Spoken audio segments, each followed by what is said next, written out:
Welcome to lecture number 35, part 3 of timer counter programming in 8051.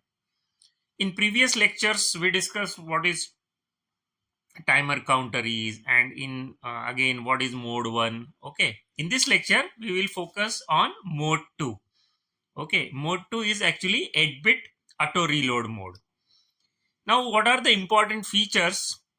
First important feature is it is 8-bit timer. Okay, so we can have counting from say 00 to FF. Okay, and after FF, rollover will occur. Okay, but who will be doing counting? Actually, TL will be doing counting. So TH and TL, out of that, TL is actually your counter is. Then what is the role of TH? TH will hold the initial count. So when you configure, what you will do, you will load the initial count in TH as well as in TL, and once the timer is started by instruction like set bit TR0, TR1 depending upon the timer you are using, then that TL will start counting and will start suppose from 0 to 1 to depending on the initial count actually. Once it is FF, then in the next clock it will roll over. Okay, when it rolls over, as usual timer flag will set, but the difference is when it rolls over, when timer flag is set, the initial count which is actually available in TH will be automatically reloaded. So you don't need to reload the counts as we were doing in a mode 1. Okay, so when you want to repeat the process, actually simply we will clear the TF flag and again the process will continue. So this is what the feature of mode 2 auto reload. Okay, so the main important difference is in mode 1 we need to reload the count in THTL. It was 16-bit. In mode 2 it is 8-bit and reloading is not needed because initial count is available in TH and TL will count actually. Only it is a 8-bit counter. Okay, so counting can start, initial count can be 00 to FF and the rollover will occur on the next clock. So maximum 256 pulses it can count. Okay, if initial count is 00. If you increase the initial count, pulses will reduce as usual. The calculations what we discussed in a very first lecture part 1, that is applicable everywhere. Only in 8-bit 00 to FF, in 16-bit it was 000 to 4F. Okay, 40 to 4F. Okay, that was 16-bit. So here again the concepts are same. You can see this sketch, what is happening here. You can see that extal is there. We are dividing it by 12 and clock. If TR bit is set, that clock is given to the TL only. See here, TL is actual counter actually. So TL will start counting the pulses. Once the rollover will occur, TH is having the initial count actually, and that will be reloaded into TL. So this is what the important. So it is what called as a auto reload. Now this is about the timer. If the C oblique T bar bit is 0. If C oblique T bar bit is 1, what we are doing? It is actually a counter, not a timer, because we are counting the external pulses. So timer 0 will count the pulses at pin 3.4 and timer 1 will count the pulses at pin 3.5. Okay, that is your actually the port 3. Okay, port 3.4, port 3.5. Okay, like that. But rest of the things are same. Means what, only pulses are coming from outside world. So you cannot say that it is timer. It is just a counter because pulses frequency is not in your hands. Okay, here pulses frequency is fixed. So pulses counted can be converted into time. Okay. So rest of the things are same. Now here we are assuming get as a 0, means we are assuming that only TR bit is responsible for making your counter timer on and off. But when get bit is 1, now what is get bit and all that you can see the previous lectures where we already discussed on TMOD and TCON. Okay, so you can see that what is there in TMOD and where is the get bit is and all that thing. Okay, so you are assuming here the get bit is 0 means we are assuming that control is in the hands of TR bit only. It may be TR0 or TR1 depending upon the timer 0 or timer 1 which we are using. Now we'll see some important programs based on mode 2 program we'll discuss in assembly as well as corresponding in C language. So here the important steps are, what I can say, we need to first reload the TMOD value. Now what is TMOD? Yes, you can visit the previous lecture, but here for simply for just ready reference, I have taken the TMOD SFR here also. Then load the TH. Of course, you should load TL as well, but TH is important because TH will have the initial count. You start the timer, keep monitoring the TF flag. Then once rollover is there, clear the TF flag and go to the step 4. Means if you don't make the timer off, it will be on and initial count will be reloaded from TH to TL. So this is what the important algorithm for mode 2 programming. Now we'll discuss one simple problem. Assume that xtal is this much. Okay. And we want to find out the frequency of square wave generated at pin P1.0. in the simple program demonstrated here. So how we start here? Suppose we are loading TMOD as a 20. Now what is TMOD as a 20? See here, these two bits, this bit is 1, this bit is 0, rest of the bit 0, 0, and all the lower nibble bits are 0, 0. So we are not using timer 0, we are using timer 1 and we are operating it in suppose mode 2. That is 8-bit auto reload. So this TMOD value tells us that we are interested in timer 1, 8-bit auto reload. Okay. Now see, we'll load the initial counts in TH1 and TL1. Of course, TH1 is important here because TH1 will keep that initial count forever and will give it to TL whenever required. Now you clear the TF flag initially. You ensure that timer flag is 0. Then you start the timer. Now once the timer is started, it starts counting. TL starts counting actually. TL will start from suppose 5. Then as the pulses are given, 6 up to FFFF. And then it will roll over. Once it rolls over, see initial count is in TH. That will be again reloaded into what you can say TL, so we don't need to reload it. Okay, so this is what we are waiting here for rollover. Once rollover occurs, what is happening? We are just complementing the P1 pin. Suppose initially it is high, now we are making it as low. Then we are clearing the timer flag for next cycle and S jump back. Now back will take here. Now again we are waiting for TF. Now you will ask me question, how will TL get the initial count? Yes, it will be auto reloaded from TH. See, initial count is 5. Okay, TL is actually you can say reach to FF and then change to 0.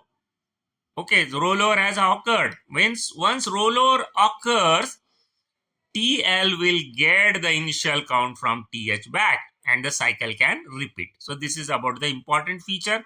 So as the cycle will repeat, again will you can say CPU will wait here for some time depending upon the initial count. Now we'll calculate how much time is there. That timer will you can say CPU will waste here, and again pin will be complemented, so we'll get a square wave, right? And see, T on and T off of that square wave will be same because we are just complementing in the same cycle.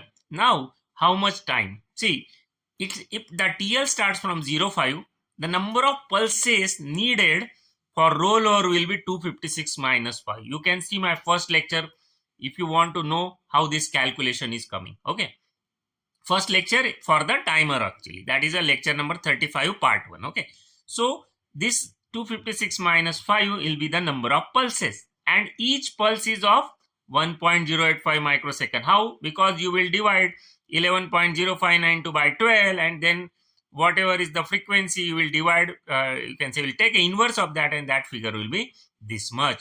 So this much time, see, this much will be your time, significant time rather I say, when this instruction will execute continuously because rollover will take this much time. So T on and T off both will be this much. And if you want total time will be what? This is suppose off time, this is suppose on time. You will add or multiply it by 2. You can do in any way. Either you can do this plus this 2 times this, actually will get a total time. So accordingly you can calculate the frequency. Frequency will be what? 1 upon T. In this way you can calculate the frequency. So this is about the mode 2. Now suppose if you are interested to write the same program in C language, what will be changing? Yes, you will include register 51.8. Then you will define my pin as P1.0 because you want to toggle this pin. Okay. Now it's same. This instruction TMOD is 20. Yes, this is TMOD is 20. 0x is your hex number. TH, TL, initial count. Okay. TF is 0. We are ensuring TF is 0. Then we start the timer. See, set bit TR1 is this. TR1 is equal to 1. Then S jump back. See, this is your infinite loop. Okay. Now same is there infinite loop while 1 here. Then you are waiting for rollover. Once you get a rollover, see here also you are waiting for rollover. JNB TF1 back is same as while TF1 is equal to 0. So CPU will be here till TF flag becomes set or till rollover occurs. Once rollover occurs, what we are doing? We are complementing that my pin, that same instruction CPL P1.0. Same is here in C language. Then you are again clearing TF. See, you are clearing TF 1 for next cycle and it will repeat. Same program. See, what this program will do, same the program in C language will do. Only actually I can say it is more convenient to write is equal to instead of writing move statements. Okay, move instructions. And this JNB TF1 back is same as while TF1 is equal to 0. So you can start writing program in C as well. Now we'll go for one more slide, one more program. Sometimes we want low frequency or high delay. Now how we can handle that? For that we need a additional counters that we want to discuss here. The same program I'm writing here to demonstrate that idea. Suppose we want to write this program in assembly language. See, the standard coding practice we should follow is ORG0 and ORG30. Now you can understand why ORG30 0 and ORG30, because I want to leave some space for ISR if required. Okay. Now we are loading TMOD with 2, means we want to use timer 0 mode to 8-bit auto reload. Okay. Then initial count, that is I am loading minimum initial count, that is 0. Means 256 pulses will be needed. You can easily understand because 256 minus initial count. Okay. Now the initial count I will load in both TL as well as in TH. Anyway, TH will later help me and give it to TL whenever rollover occurs. Now we are setting one register R5 with suppose value 250. Okay, some count. And we are calling the delay. Now delay is this routine. We'll discuss on delay as well. Once the delay is finished, we'll complement the P1.0 pin and S jump again will take us again here. Okay. So again 250 will be loaded in R5. Again delay is called. Again pin will be complemented and again S jump again. In this way, this is infinite loop. Now what will happen in delay? That is one of the important thing. How much delay we'll get in delay? See here in delay, we'll start the timer 0. Already we set the timer as THTL00 and TMOD. Everything is already set. Only we start here in the delay and we are waiting for rollover. JNB TF0 back means we are waiting for rollover. Then once rollover occur, we are stopping the timer, clearing the timer TR0 and clearing the timer flag. Both the things. Okay, both important bits. Okay, we are clearing both. And DJNZ R5 delay will take us what? Will decrement that R5 count by 1, and if it is not 0, we'll again jump here at the delay. Again the process will repeat. So this is again another loop here. Once R5 becomes 0, we'll return. Where will return? After the call, here will return. Now we want to find out how much time CPU will take to perform this delay actually. See, you can see that this is a loop actually. This JNB will be for JNB instruction actually is in loop, and 250 is the counter actually.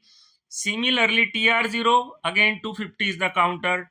Here it is a 250, and this is also 250 because 250 is your count. Okay, but this JNB TF0 will actually wait for rollover, and that rollover will take 256 machine cycles. Why? Because we started from very initial count, that is 0. Okay, so 256 machine cycle will be needed. So I can say this particular JNB TF0 back will actually take 256 into 250. Why into 250? Because it will be repeated by R5 times. Okay, so total these many machine cycles, this is a huge time actually. Once this delay is called, I can say that this instruction will be repeated 250 times, but in each iteration it takes 256 for machine cycle for rollover. So total these many machine cycle. This will be performed only one time. So I can say only one machine cycle because it takes only one machine cycle. This will be performed 250 times, but each time it takes one machine cycle. So total 250 machine cycle. This is also performed 250 times, but each time it takes one machine. So total 250 machine cycle. DJNZ needs two machine cycle, but will be repeated 250 times. So 500 machine cycle. And return will be performed only one time, but it takes two machine cycles. So if you add all these machine cycles for the delay routine, you will get these many you can say machine cycle. See, if xtal is 12 megahertz for simplicity, what I can say, this will take time much, how much? 65003 microsecond, because each clock will be of 1 microsecond, and these many clocks actually, or these many machine cycles. Okay, so what I can say, T on and T off. See, when this delay is called, pin will complement each time. So T on or T off, both will take this much microseconds. Now how this 6 is added actually? 6 is the overhead for other instructions. Now see, this takes 1, this takes 2, 1 and 2. So total this 6. So that 6 will be added in the original 65003. So total these many microseconds, what I can say, so that is 65 millisecond approximately. So total time T, you need to multiply because T on and T off. So you want a total time T is a 2 times what, either T on or T off, or you can add T on plus T off if the times are not same. Here times are same because 50% duty cycle is there. So I can just multiply it by 2. So I get 130 millisecond, and frequency will be 1 upon T, that is this many hertz. So this is a very low frequency, rather large delay I am getting. This is possible because I have introduced one more count, that is 250. So this delay part will be repeated 250 times. That's why we can say the delay is increased. In this way, if you want a larger delays, you can introduce one register here in C language, one counter. Okay, and that counter is decremented, and we can check that counter, and that will help us in increasing the delay. I think you can easily understand this. If suppose it is instead of 12, if it is different crystal, suppose 11.0592 or some sort of that, so in that case 1 microsecond will change as different value, 1.08 or something like that. Okay, so in this way you can easily calculate how much exact calculations you can do like this, right? You need to add the overheads of other instructions as well. If suppose you want only, you can say I can say just important part, or you want to neglect overheads, you can take only this instruction in that case. So in that case you will just take this much part only, or you will rest of the instructions overhead you can neglect in that case. Okay, so in this way larger delays are possible. If you want the same program in C language, actually you can do it. Again, in C language I can use an interrupt. So I have one more program ready with me. The same program I am doing in C language, but again using the concept of interrupt here. Now in previous lecture, like lecture number 35 part 2, I have already discussed how interrupts are possible in timer, what is ISR and all those things, please visit that lecture so we'll get more idea on this. So here what I'm doing, TMOD 02 TL TH as usual, initial count, then IE interrupt enable is 82. So why this? Because I want to make a global interrupt bit 1 and the timer 0 interrupt on. Okay, so now timer can work in interrupt. Now here I am making my pin as 0 initially. I start the timer, and here once the timer is started, what will happen? Timer starts counting. Okay, so it will start from 0, 1, 2, dot, dot, dot up to FF, and once rollover occurs, it will go into the interrupt. In interrupt, that see initial count is 250. So in interrupt, we are decreasing the count by 1. So CPU will be performing this area only. See, once it is interrupted, when rollover occurs, it will go here. It will decrement the count. Again, it will come here. In this way, this is your main area of the code, and this is your ISR. So CPU will visit ISR only when timer flag is set. That is when rollover occur. See, as we are using mode 2, we don't need to put the TH, TL values again and again. That was happening in mode 1. Okay, so it will be automatically reloaded, this 0 value and all those things. Once it is entering into time, this area timer flag will be auto cleared, and all these things will be handled in interrupt. Okay, so what is happening here? Once count is 0, you are toggling the pin, and again you are setting count is equal to 250. Same thing. See, once count is 0, again that in assembly code also we were toggling the pin, and we are again setting the count to 250. So CPU will be doing this job continuously. Again it will get interrupt, again count will decrement, again it will come here. So count will once the count becomes 0, this condition will be true, pin will be toggled, and count will be again, we can set the value 250, and CPU will start doing this loop. And in the meanwhile, whenever the timer flag is giving the interrupt, CPU will go here and decrement the count. In this way, I can say that this particular interrupt will be taken how many times? 250 times. In you can say it will decrement, and it will come 0. And once it is 0, pin will be toggled, and again we'll set the count. So in this way, T on and T off. See, T on, for T on again, from 250 to 0 count will come, and for T off also from 250 to count will come to 0. Again, whatever the rollover time, that is also needed, but that will be added here. In this way, the same functioning whatever we discussed in previous lecture is happening here, only I am using interrupt. And now you can see my lecture number 35 part 2 for more idea on interrupts. We'll again discuss interrupts in the coming lectures, where we'll be using interrupt in serial communication, and we will be using you can say external hardware interrupts and all that. Thanks for watching.